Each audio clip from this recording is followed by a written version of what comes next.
Last week, President Obama announced his pick for the highly coveted spot of U.S. ambassador to Canada.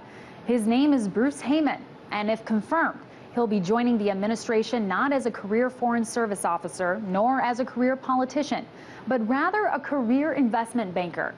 You see, Bruce Heyman is a Goldman Sachs executive, making his money as a managing director for the company's private wealth management group.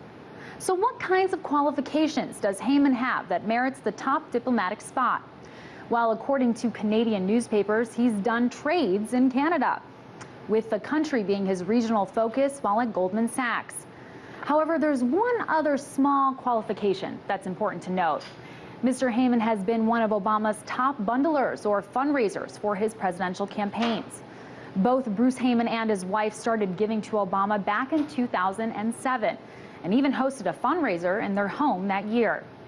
But during the 2012 campaign, they took it one step further by serving on Obama's National Finance Committee. Together, the Heymans collected and contributed a total of $1.7 million to the president's re-election efforts. And as a thank you for that support, Heyman got an ambassadorship. According to a Bloomberg report released this summer, these donor-turned-ambassador appointments are becoming standard practice in Washington. While Obama once pledged that he would not let money rule his administration, a review of his ambassadorial appointees 5 years into his presidency shows that the big donors are landing the top overseas assignments. In fact, since Obama entered his second term, posts in Italy, Belgium, Spain, and the UK have all gone to top-paying supporters.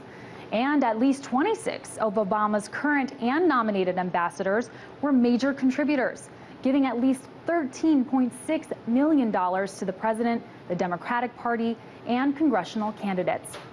But White House spokesman Josh Earnest has defended these picks, saying Obama chose, quote, some distinguished Americans to represent our country in foreign capitals. None of them were chosen because they supported the president's campaign, and none of them should have been ruled out just because they did.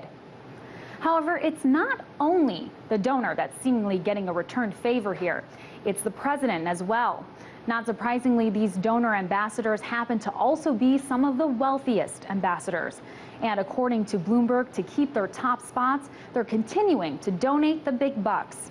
Internal financial documents obtained by the New York Times show that these ambassadors have contributed around $21.6 million. Now, while the practice of assigning campaign supporters to diplomatic posts is not unique to this presidency, Obama's quick implementation of this tradition has disappointed State Department veterans. In a statement, the American Foreign Service Association said now is the time to end the spoil system and the de facto 3-year rental of ambassadorships.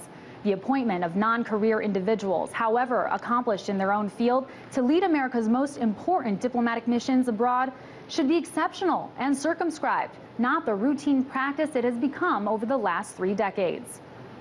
However, it doesn't appear that President Obama will be heeding that advice anytime soon. While the majority of appointees still come from the Foreign Service, big donors are next in line to take those top spots. In Washington, Ameera David, RT.